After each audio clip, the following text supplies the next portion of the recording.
In this tutorial, I'm demonstrating feather stitch. You'll come up through your fabric and then down at the top of your spoke. That's the key, up through the middle part of your vine, down through the leaf part of your vine. When you bring your needle back up, you're coming up through the middle part of your vine, taking your needle through your loop and pulling. After pulling, you'll bring your needle through your next spoke or leaf. I like to think of these as leaves, and repeat the process. I'm using all 6 strands of cotton embroidery floss here, but you can use however many strands you like. I used a heat-erasable pen for these marks, which means I can remove them with heat once I'm done, for example, with a blow dryer.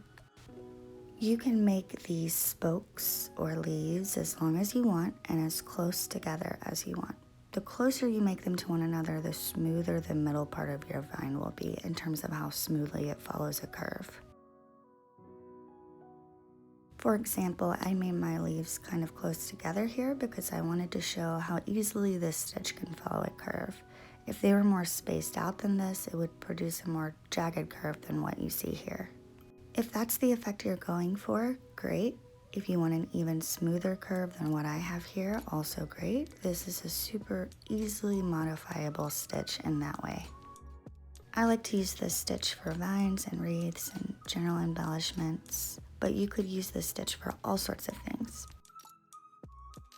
I hope this is helpful to you. I'll also link to my blog in the description of this video where I regularly post in-depth tutorials.